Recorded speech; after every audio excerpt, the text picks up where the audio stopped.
నిన్న రాత్రి Ukraine army Putin ఇంటిపై 91 డ్రోన్స్తో దాడి చేసి పుతిన్ అసాసినేషన్కు కుట్ర చేశారు అనే ఆరోపణలు పెద్ద ఎత్తున వస్తున్నాయి. మోడీ గారు సైతం ట్వీట్ పెట్టి వీఆర్ డీప్లీ కన్సర్న్ అని చెప్తున్నారు. మొన్న అంటే సండే ఫ్లోరిడాలో ట్రంప్ అండ్ జెలెన్స్కీ ఇద్దరు యుక్రెయిన్ యుద్ధాన్ని ఎలా ఆపాలి అనే చర్చలు చేస్తున్న సమయంలో ఓ పక్క రష్యా కింజల్ అనే హైపర్సోనిక్ మిజైల్స్తో యుక్రెయిన్ క్యాపిటల్ సిటీ అయిన కీవ్ యొక్క హైరైజ్ బిల్డింగ్స్ పై దాడి చేసిన దృశ్యాలు ఒకసారి చూడండి. ఆ తర్వాత యుక్రెయిన్ పుతిన్ ఇంటిపై లాంగ్ రేంజ్ డ్రోన్స్తో దాడి చేసింది. ఎందుకు శాంతి చర్చలు జరిగే సమయంలోనే దాడులు జరుగుతున్నాయి అంటే పీస్ డీల్ డిస్కషన్ బ్యాక్గ్రౌండ్లో రష్యా కీవ్ పై దాడి చేస్తే ఏమవుతుంది, జెలెన్స్కీ ట్రంప్ ముందు బలహీనుడిలా కనిపిస్తాడు. పుతిన్ ఇప్పుడని కాదు, సెప్టెంబర్లో కూడా యుఎస్ఏ యుక్రెయిన్ మధ్య అమెరికాలో శాంతి చర్చలు జరుగుతూ ఉంటే యుక్రెయిన్లో మిజైళ్ల వర్షం కురిపించాడు పుతిన్. ఈ వార్త విన్న తర్వాత ట్రంప్ ఐఆమ్ డీప్లీ షాక్డ్ అనే మెసేజ్ పెట్టాడు. రష్యన్ ఫారెన్ మినిస్ట్రీ సర్గేవ్ స్వయానా ఈ ఆరోపణలు చేశారు. యుక్రెయిన్ తమ నాయకుడిపై ఉగ్ర దాడి చేసింది అన్నారు. దీనికి సమాధానం డెఫినెట్గా ఉంటుంది, యుక్రెయిన్ ఊహించని విధంగా ఉంటుంది అని హెచ్చరించాడు సర్గేవ్. పుతిన్కు మాస్కోలో ఒక ఇల్లుంది. ఈ మ్యాప్లో కనిపిస్తున్న నవోగోడ్ ఓబ్లాస్ట్ అనే ఏరియాలో వాల్దై లేక్ వద్ద పుతిన్కు ఇంకొక ఇల్లుంది. ఈ రెండో ఇంటిని వాల్దై హౌస్ అని కూడా పిలుస్తారు. ఈ హౌస్ అనేది వాల్దై నేషనల్ పార్క్ లో 40 హెక్టార్ల విస్తీర్ణంలో ఉంటుంది. 3 వైపులా చెరువు, ఒకవైపు ఫుల్ ఫెన్సింగ్ తో చాలా సెక్యూర్డ్ గా ఉంటుంది ఇల్లు. వీకెండ్స్ పుతిన్ ఇక్కడే స్పెండ్ చేస్తూ ఉంటాడు. పుటిన్ ఇంటిపై దాడులను ఆపడానికే ఈ ఇంటి చుట్టూ Russian army 6 ప్యాంటసిర్ S-1 air defence సిస్టమ్ను డిప్లాయ్ చేసింది. మొన్న నిన్న రాత్రి 2 రోజులు దాదాపు 90 లాంగ్ రేంజ్ డ్రోన్స్, మేబీ బెయిరక్తర్ లాంటి డ్రోన్స్ పుతిన్ ఇంటిపై దాడి చేశాయంట. రష్యన్ ఎయిర్ డిఫెన్స్ సిస్టమ్ ఈ డ్రోన్స్ అన్నిటినీ ఇంటర్సెప్ట్ చేసి గాల్లోనే ధ్వంసం చేసిందంట. పుతిన్ ప్రాణాలకు ప్రమాదం లేదు, బట్ ఇది ఒక ఉగ్రదాడి అని రష్యా ఆరోపిస్తోంది. ఈరోజు పుతిన్ ట్రంప్కు కాల్ చేసి ఇలా నా ఇంటిపై దాడి జరిగింది అని పేర్కొన్నాడు. ఈ వార్త విన్న తర్వాత ఐఎమ్ వెరీ డిసప్పాయింటెడ్ అని ట్రంప్ అంటున్నాడు. ఐఎమ్ వెరీ సీరియస్ అని ట్రంప్ రిప్లై ఇచ్చాడు. యుక్రెయిన్ ఇలాంటి దాడి చేస్తుంది అని ఎక్స్పెక్ట్ చేయలేదు, దిస్ ఈజ్ స్టూపిడ్ అని చెప్పి ట్రంప్ సమాధానం ఇచ్చాడు. నరేంద్ర మోడీ గారు కూడా కొద్ది గంటల ముందు ట్వీట్ పెట్టారు. పుతిన్ ఇంటిపై దాడి జరగడం శాంతి చర్చలను ఆపుతుంది, వీఆర్ డీప్లీ కన్సర్న్డ్. పుతిన్ను చంపేంత వరకు శత్రుత్వం పెంచుకోవడం కరెక్ట్ కాదు అన్నట్లు మోడీ గారు ట్వీట్ పెట్టారు. జెలెన్స్కీ రంగంలో దిగాడు. మేము ఎటువంటి రెసిడెన్షియల్ అటాక్లు చేయలేదు, this is fake and fabricated news అని ఖండించాడు. రష్యాకు శాంతి ఇష్టం లేదు, యుద్ధం ఆగిపోవడం ఇష్టం లేదు. రష్యా కావాలనే ఎస్కలేట్ చేసి యుక్రెయిన్ క్యాపిటల్ అయిన కీవ్ను కూడా ఆక్రమించడానికి ట్రై చేస్తోంది. కీవ్లో ఉన్న గవర్నమెంట్ బిల్డింగ్స్ను లేపేయడానికి రష్యా నాటకాలు ఆడుతోందని జెలెన్స్కీ అంటున్నాడు. యుక్రెయిన్ ఆర్మీ పద్ధతి, జెలెన్స్కీ చేసే పనులు చూస్తుంటే 3వ ప్రపంచ యుద్ధాన్ని స్టార్ట్ చేసేలానే ఉన్నారు.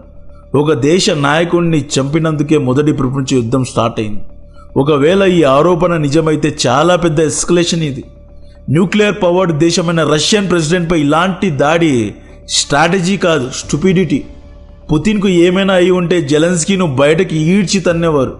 జర్మనీ, ఫ్రాన్స్, యూకే, నాటో అన్ని దేశాలపై విరుచుకుపడేది రష్యా. ఇది అణ్వాయుధ యుద్ధం వరకు వెళ్ళగలదు. రష్యాలో డెడ్ హ్యాండ్ అనే ఒక కమాండింగ్ సెంటర్ ఉంటుంది. ఇది ఫెయిల్ సేఫ్ న్యూక్లియర్ సిస్టమ్ అన్నమాట. రష్యాలో ఉన్న నాయకులందరూ, Putin, foreign ministers, defence chief, army chief, naval chief వీళ్ళందరూ చనిపోయిన తర్వాత, రష్యాలో ఉన్న సైనికులందరూ చచ్చిపోయిన తర్వాత కూడా డెడ్ హ్యాండ్ అనే ఒక కమాండ్ సెంటర్ శత్రు దేశాలపై అణ్వాయుధాలు ఫైర్ చేయగలదు. కోల్డ్ వార్ సమయంలోనే సోవియట్ నాయకులు ఆటోమేటిక్ న్యూక్ మిజైల్ సిస్టమ్ను రష్యాలో అమర్చారు. దీన్ని ఎక్కడ అమర్చారు అనేది చాలా పెద్ద మిస్టరీ. రష్యా మొత్తాన్ని సర్వనాశనం చేసిన న్యూక్ బటన్ ఒత్తడానికి ప్రధాని, ప్రెసిడెంట్లు ఎవరూ లేకపోయినా ఆటోమేటిక్గా డెడ్ హ్యాండ్ యాక్టివేట్ అవుతుంది, శత్రు దేశాలపై విరుచుకుపడుతుంది. ఈవెన్ ఎక్స్పర్ట్స్ ప్రకారం కూడా పుతిన్ ఇంటిపై దాడికి పాల్పడడం స్టూపిడిటీ అంటున్నారు.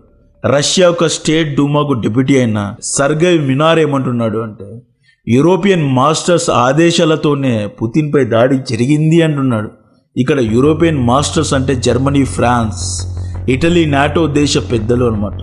ఎందుకు సడన్గా పుతిన్ ఇంటిపై దాడి జరిగింది అన్న దానికి రీజన్ మొన్న అంటే సండే రోజు ఫ్లోరిడాలో ఐ థింక్ ట్రంప్ యొక్క ప్రైవేట్ రిసార్ట్లో జెలెన్స్కీను కలిశాడు ట్రంప్.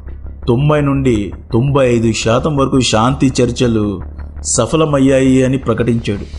త్వరలోనే యుద్ధం ఆగిపోతుంది, ఐఎమ్ వెరీ పాజిటివ్ అని ట్రంప్ చెప్పాడు. యాక్చువల్లీ రష్యా యుక్రెయిన్ యుద్ధాన్ని ఆపడానికి 15 పాయింట్ పీస్ ప్లాన్ను యుఎస్ఏ ప్రపోజ్ చేసింది. ఈ పీస్ ప్లాన్లో భాగంగా 15 ఇయర్స్ వరకు యుక్రెయిన్కు సెక్యూరిటీ గ్యారంటీ ఇస్తాము అని యుఎస్ఏ హామీ ఇచ్చింది. దీనికి జెలెన్స్కీ మాకు 50 ఇయర్స్ వరకు సెక్యూరిటీ గ్యారంటీ కావాలి అని కౌంటర్ డిమాండ్ పెట్టాడు. ట్రంప్ ప్రపోజల్ ప్రకారం డాన్బాస్, క్రైమియా, జపోర్జియాలోని అధిక భాగం భూమిని రష్యాలో కలిపేయండి అని చెప్పి ట్రంప్ ప్రపోజ్ చేశాడు. ఈ పాయింట్కు జెలెన్స్కీ ఒప్పుకోవడం లేదు. జెలెన్స్కీ ఏమంటున్నాడు అంటే యుక్రెయిన్ రాజ్యాంగంలో మా యొక్క భూభాగాలను ఎవరికి మేము కలపలేము అంటున్నాడు. ఇది యుక్రెయిన్ దేశ హితానికే విరుద్ధం అంటున్నాడు జెలెన్స్కీ. ఈ 2 పాయింట్స్ తప్పితే మిగతా అన్ని పాయింట్స్లో జెలెన్స్కీ ఓకే అని సైన్ చేశాడంట. ఇక్కడ క్లియర్గా ఎవ్వరికీ యుద్ధం ఆగిపోవడం ఇష్టం లేదు అనిపిస్తోంది. ఫస్ట్ ఈ యుద్ధం ఆగిపోవడం నాటో దేశాలకు ఎందుకని ఇష్టం లేదు అంటే, ఒకవేళ ట్రంప్ పీస్ ప్లాన్ ప్రకారమే శాంతి జరిగితే రష్యా డాన్బాస్, క్రైమియా, జపోర్జియా రాజ్యాలను గెలుచుకుంటుంది. పుతిన్ గెలుస్తాడు. ఇలా గెలిస్తే అగ్రెసర్కు రివార్డ్ ఇచ్చినట్లు అవుతుంది. పుతిన్ హిస్టారికలీ 2008లో జార్జియా, 2014లో క్రైమియా, 2025లో డాన్బాస్ అండ్ జపోర్జియా ఇలా గెలుచుకుంటూ వేరే రాజ్యాలను ఆక్రమించుకుంటూ వెళ్ళిపోతున్నాడు. ఈసారి కనుక పుతిన్ గెలిస్తే నెక్స్ట్ పుతిన్ టార్గెట్ చేయబోయేది పోలాండ్, బాల్టిక్ స్టేట్స్ను ఆక్రమిస్తాడు. కాబట్టే they don't want peace in Russian terms. వాళ్ళకు పీస్ కావాలి, బట్ రష్యా గెలవకూడదు. ఫ్రాన్స్, జర్మనీ, యూకేలో ఉన్న డొమెస్టిక్ ఓటర్స్ క్యాపిటలిస్టిక్ ఐడియాలజీ ఉన్నవారు. ఎస్పెషలీ జర్మనీలో ఉన్న ఓటర్స్కు రష్యా అన్నా, రష్యన్ ప్రజలన్నా, అప్పటి కమ్యూనిస్ట్ సిస్టమ్ అన్నా ఇష్టం లేదు.